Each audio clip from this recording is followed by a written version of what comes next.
સુરતમાં Gopal ઇટાલિયાની press conference યોજાઈ ગઈકાલે મને હેડ કોન્સ્ટેબલમાં મારી બઢતી થઈ આ બાબતે મેં સોશિયલ મીડિયામાં પોસ્ટ કરી હતી ત્યારે આખા ગુજરાતમાં અનેક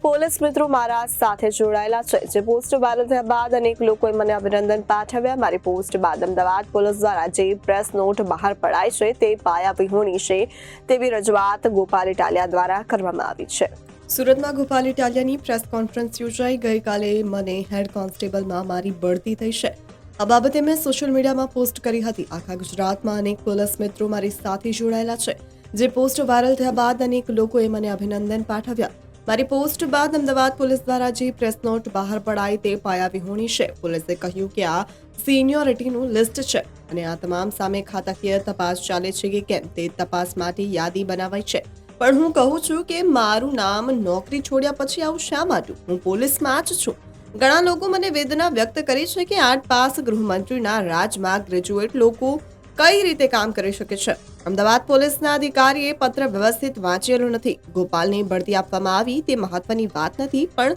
જે તે સમય હું LR તરીકે કામ કરતો હતો 5 વર્ષના ફિક્સ પગાર તરીકે હું નોકરી કરતો હતો તે સમયે મેં રાજીનામું આપ્યું પણ એમાં ભ્રષ્ટાચાર એ છે કે હું LR હતો અને કોન્સ્ટેબલ બન્યો નથી છતાં હું કાયમી પગારનો કોન્સ્ટેબલ બન્યો હવે મારું નામ હેડ કોન્સ્ટેબલના પ્રમોશનમાં આવ્યું છે આ બાબતે મને એક મોટો ભ્રષ્ટાચાર એ છે કે આમાં ઘણા લોકો એવા છે કે પોલીસમાં ફરજ બજાવતા નથી અને તેમને બઢતી મળી છે આ યાદીમાં અનેક ક્ષતિ છે અને આ ગંભીર બેદરકારી છે। સમગ્ર દિવસ સોશિયલ મીડિયાથી લઈ અને અનેક માધ્યમોની અંદર જેવી રીતે આપણે જાણીએ છીએ કે મને ભાજપની સરકાર દ્વારા હેડ કોન્સ્ટેબલના પદ ઉપર પ્રમોશન આપવા માટેની કાર્યવાહી થઈ મને આમ તો ખુશી થઈ કે સારું ભાઈ આ હું જનતા માટે જે અવાજ ઉઠાવું છું એ બદલ મને જો આટલી મારી સારી કામગીરીની નોંધ લેવાઈ હોય તો સારી બાબત છે પણ આ આખી ઘટના સોશિયલ મીડિયામાં ચાલી કે ગોપાલ ઇટાલિયાને હેડ કોન્સ્ટેબલનું પ્રમોશન મળ્યું છે એના પછી અમદાવાદ શહેર પોલીસનો એક ખુલાસો આવ્યો પ્રેસ નોટ તરીકે અમદાવાદ પોલીસમાં મારું ઘડતર થયું છે અમદાવાદ પોલીસના માધ્યમથી જ હું જીવનમાં આગળ આવ્યો છું એટલે ગુજરાત પોલીસ પ્રત્યે અને અમદાવાદ પોલીસ પ્રત્યે મને અપાર પ્રેમ અને લાગણી છે। ગુજરાત પોલીસ મારો પરિવાર છે અમદાવાદ પોલીસ મારું ઘર છે ત્યાંથી હું ઘડાયો છું ત્યાંથી હું આગળ વધ્યો છું મારા અનેક મિત્રો આજના તારીખમાં પણ કોન્સ્ટેબલ છે PSI છે PI છે ASI છે એમની સાથે પારિવારિક સંબંધ છે આખા ગુજરાતમાં અનેક હજાર પોલીસવાળા મિત્રો લાગણીથી મારી હારે ડાયરેક્ટલી જોડાયેલા છે ગઈકાલે જ્યારે આ હેડ કોન્સ્ટેબલના પ્રમોશનવાળા સમાચાર વાયરલ થયા તો કટાક્ષમાં ઘણા લોકોએ મને શુભેચ્છાઓ પાઠવી અભિનંદન આપ્યા અને આગ્રહ કર્યો કે આવી જાઓ ભાઈ હવે તમારી હારે મળીને આપણે નોકરી કરીશું એમ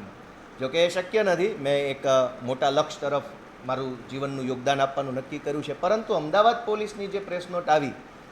એ બાબતે આજે ખુલાસો કરવા માટે આપણે આ પ્રેસ કોન્ફરન્સમાં ઉપસ્થિત છીએ હું ખૂબ જ સન્માન સાથે અને ખૂબ માન સાથે અમદાવાદ પોલીસની આ પ્રેસ નોટને ખંડન કરું છું આ પ્રેસ નોટ તદ્દન પાયાવિહોણી છે આની અંદર જે કાંઈ માહિતી આપી છે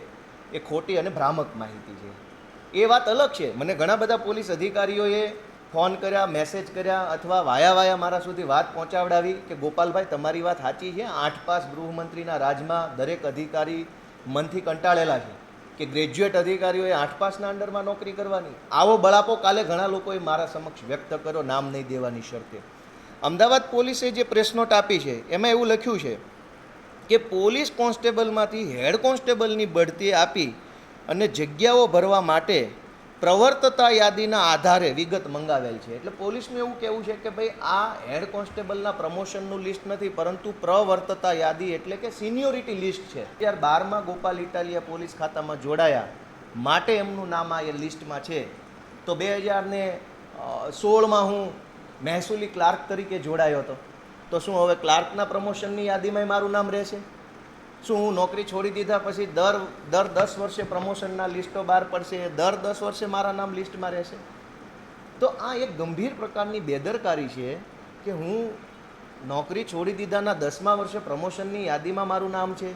હું ફૂલ પગારનો કાયમી નોકરીનો કોન્સ્ટેબલ નહોતો બન્યો ફિક્સ પગારનો કોન્સ્ટેબલ હતો છતાંય મારું નામ ફૂલ પગારના કોન્સ્ટેબલમાં છે જે લોકો હાલમાં PSI બની ગયા છે એના નામે કોન્સ્ટેબલ તરીકે ચાલુ છે જે લોકો ASI બની ગયા છે એના નામે કોન્સ્ટેબલ તરીકે ચાલુ છે તો આ એટલી ગંભીર બેદરકારી હોવા છતાંય માનનીય નાયબ પોલીસ કમિશનર કંટ્રોલ રૂમ અમદાવાદે જે ખુલાસો આપ્યો છે સ્વાભાવિક છે કે રાજકીય દબાણ કર્યો છે કોઈએ એને 8 પાસની ઓફિસમાંથી ફોન કર્યા હશે કે ખુલાસો કરી દો એટલે કર્યો હશે. પણ હું અમદાવાદ પોલીસનો આદર કરું છું, હું આભાર પણ માનું છું કે અમદાવાદ પોલીસે મારું ઘડતર કર્યું છે. પરંતુ આ જે બેદરકારી છે એ ખૂબ જ અયોગ્ય છે. આવી રીતે જો ખોટા નામો પોલીસના લિસ્ટમાં હશે તો ગોપાલ ઇટાલિયા તો જાણીતો ચહેરો છે એટલે ઠીક છે, કશો વાંધો નહીં આવે. પણ કોઈ રમેશ કે છગનનું મગનનું નામ આમાં આવી જાય પ્રમોશનમાં અને મળતા ભળતા નામવાળો છગન પોલીસ સ્ટેશને જઈને હાજર થઈ જાય કે લો સાહેબ હું આવી ગયો, મારું નામ લિસ્ટમાં છે, તો કેટલી મોટી બેદરકારી અને કાયદો વ્યવસ્થાની કેવી મોટી સમસ્યા ઊભી થાય. તો આ બાબત પ્રત્યે ગુજરાતની જનતાનું, ગુજરાતની સરકારનું, મારા સન્માનની પોલીસ વિભાગનું ધ્યાન દોરવા માગું છું કે આની અંદર કંઈક સુધારો થાય, ડિજિટાઇઝેશન થાય અને રેકર્ડને ટાઈમ ટુ ટાઈમ અપગ્રેડ કરવામાં આવે, ટાઈમ ટુ ટાઈમ એને આધુનિક રીતે સાચવવામાં આવે. Reporter Arvind Rathod, Janadesh news, Surat.